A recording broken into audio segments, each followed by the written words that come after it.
اسی کے برعکس اگر ایک عام سیاسی لیڈر ہے، اگر وہ جیل میں ہوتا ہے تو اس کی جو ملاقات ہوتی ہے، اس کی سب سے بڑی جو خواہش ہوتی ہے کہ وہ سیاسی لیڈر یہ پوچھتا ہے کہ میرے جو کارکن ہیں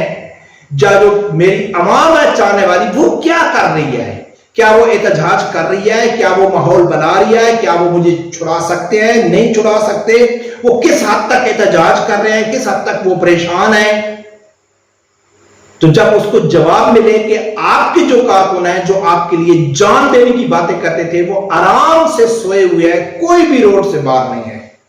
تو یقیناً ناظرین آپ خود اندازہ لگاؤ کہ اس قیدی کے دل سے کیا گزرے گی۔ وہ تو دن رات ان کو بددعائیں دیتا ہوگا اور گالی دیتا ہوگا، کیونکہ ایک لیڈر کی سب سے بڑی جو طاقت ہوتی ہے وہ کارکن ہوتے ہیں۔ وہ فخر محسوس کرتا ہے کہ یار میرے کارکن ہیں، وہ احتجاج کریں گے، جلو گرو کریں گے، توڑ پھوڑ کریں گے، مجھے رہا کریں گے، لیکن وہاں سے بالکل خاموشی آتی ہے۔ تو یہ تو عمران خان کو سب سے زیادہ جو اس ٹائم پہ غصہ ہے وہ قوم یوتھ کے اوپر ہے کہ ان لوگوں نے میرے ساتھ صحیح دھوکہ کیا ہے کہ کوئی بھی باہر نہیں نکلا ہے۔ یقیناً وکلا اس کو بتاتے ہوں کہ جو بھی اس کی ملاقات کے لیے جاتا ہوگا تو وہ سب سے پہلا سوال یہی کرتا ہوگا اور آگے سے جواب بھی یہی آتا ہوگا کہ خان صاحب کوئی بھی آپ کے لیے باہر نہیں نکلا ہے۔ اب ناظرین جو میں کہتا ہوں کہ سب سے زیادہ رشک جو ہے وہ عمران خان کو سعد رضوی صاحب کے اوپر ہوگا، اور وہ کیوں ہوگا؟ کیونکہ سعد رضوی صاحب جب جیل میں گئے، اچھا عمران خان تو پہلے بھی ایک دن کے لیے گیا تھا تو اس کو فون کی سہولت میسر تھی اور یقیناً آج بھی ہوگی، نہیں تو وکیل اس کا جا کے 2 گھنٹے اس سے ملاقات کرتا ہے اور بارہ کے وہ پریس کانفرنس کرتا ہے، چاہے وہ جھوٹ بول رہا ہے، کچھ بھی کر رہا ہے، عمران خان ہمدردی کا ٹچ دے رہا ہے کہ کسی طریقے سے جوتی باہر نکلے، لیکن کوئی نہیں نکل رہا ہے۔ لیکن حافظ سعد رضوی صاحب کو جب جیل میں تھے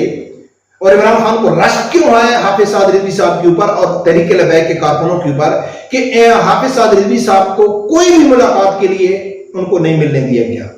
اس کے باوجود لیڈرشپ کی جیل میں اندر ہونے کے باوجود سعد رضوی صاحب کو یہ کہا رہا تھا کہ آپ کے بھائی کو شہید کر دیا گیا ہے، آپ کے فیملی کو گاؤں میں بھیج دیا گیا ہے۔ یہ سب کچھ کرنے کے باوجود تحریک لبیک کے جو کارکن ہیں انہوں نے لانگ مارچ نکالا، احتجاج کیا، 50 کارکنوں کی شہادت دی، سینکڑوں کو زخمی کیا، اپنے گھر توڑوائے، اپنی چادر اور چار دیواری کا انہوں نے ان لوگوں کو پرواہ نہیں کی، لیکن انہوں نے کہا ہے کہ ہم یہاں بیٹھے ہیں، اتنے تک نہیں اٹھیں گے جب تک عمران خان سعد رضوی صاحب کو رہا نہیں کرتا ہے۔ تو عمران خان یہی جو آج مجبور ہے، بے بس ہے، اسی نے کہا تھا کہ ضد ہے سعد رضوی میری ضد ہے کہ اس کو جیل میں رکھنا ہے، میں اس کو کسی صورت میں ویڈیو میں کلپ وائرل ہے کہ وہ کہتا ہے کہ کسی صورت میں سعد رضوی کو رہا نہیں کروں گا، تو اسی کو گھٹنے کے اوپر مجبور کر دیا اور اپنے کارکنوں نے اپنے لیڈر کو چھڑا دیا۔ کیا یہ عمران خان کو یاد نہیں آتا ہوگا؟ کیا وہ یہ نہیں سوچتا ہوگا؟ سوشل میڈیا کے اوپر بچے کو ہر آدمی تحریک لبیک کا نام لے کے، میں اس دن ویڈیو بتائی تھی کہ اب تو یوتھی بھی اس چیز کو مان گئے کہ ہمارے ساتھ جو ہو رہا ہے وہ تحریک لبیک کی وجہ سے ہو رہا ہے۔ تو یقیناً ناظرین یہ جو پورا میں سینیریو دیکھ رہا ہوں کہ عمران خان کو جو فخر ہو رہا وہ تحریک لبیک کے کارکنوں کے اوپر ہو رہا ہوگا کہ یار مرد کے بچے ہیں، غیرت مند ہیں، غیرت مند لیڈر کے غیرت مند کارکن ہیں، ایک فحاشا جھوٹے شخص کے جو لیڈر ہیں، وہ جو ہم شروع سے کہتے تھے نا کہ یہ جلسے میں جاتے ہیں لڑکیوں کو دیکھنے کے لیے، بڑی معذرت کے ساتھ میری میں نے ویڈیو دیکھ لیا لیکن یہ حقیقت ہے، تو آج وہ نہیں نکل رہے، تو یقیناً عمران خان کیا فخر محسوس کرتا ہوگا اپنے کارکنوں کے اوپر۔ میں پہلے دن سے چلا رہا ہوں، یوتھیوں کو بتا رہا ہوں کہ آپ کے جھنڈے لگانا، آپ کی پوسٹیں لگانا، آپ کا ووٹ عمران خان کو نہیں بچا سکتا ہے۔ اگر عمران خان کو اس طرح کوئی بچا سکتا ہے تو آپ کا احتجاج بچا سکتا ہے، جو آپ بالکل نہیں کر رہے، کیونکہ سعد رضوی صاحب نے کہا تھا کہ ناچنے والی کو جو بچے تھے وہ حقیقی آزادی کی جنگیں نہیں لڑتے۔ تو ناظرین مجھے تو وہ ایک کہاوت یاد آ گئی نا، جو پرانے لوگوں کی کہاوت ہے، وہ غلط تو نہیں ہے کہ 2 آدمی جا رہے تھے، پہلے بھی ایک ویڈیو میں نے ذکر کیا تھا کہ 2 ذمہ دار لوگ بوڑھے جا رہے تھے، ایک کے ساتھ ایک بیٹا تھا جو سیدھا سادہ تھا اور دوسرے کے ساتھ 2 بیٹے تھے، چاہے وہ وکیل تھے یا ڈاکٹر تھے، پڑھے لکھے تھے، گریجویٹ تھے، تو ان 2 بزرگوں کا جھگڑا ہو گیا، تو وہ جو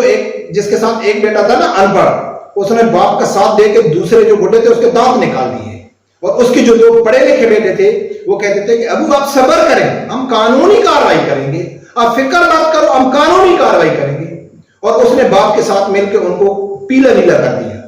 تو بعد میں وہ اس کو کہتا ہے بھائی ادھر آؤ، خدا کے لیے میرا ایک بیٹا، دو بیٹے لے لو اور ایک بیٹا مجھے دے دو۔ تو آج یقیناً عمران خان یہی سوچتا ہوگا کہ جن کو میں مٹھی بھر کہتا تھا کہ یہ سعد رضوی صاحب جو مٹھی بھر جو آپ کے لوگ ہیں نا وہ مجھے دے دیں، اور جو 22 کروڑ لوگ میرے لیے جان دینے کے لیے حاضر ہیں وہ ان بزدلوں کو اور ان کو آپ رکھ لیں۔ لیکن کیا یہ ہوگا؟ ممکن ہی نہیں ہے۔ تو ناظرین، سب مکافات عمل ہے، اس میں کوئی کسی کا دوش بھی نہیں ہے، سب مکافات عمل ہے۔ عمران خان نے جو جو کیا ہے آج اس کے ساتھ وہی ہو رہا ہے۔ رب پروردگار سے یہی دعا ہے کہ اللہ تعالیٰ ہر آدمی کو حق سچ سننے کی اور اس کے ساتھ کھڑے ہونے کی توفیق عطا فرمائے۔ اللہ حافظ۔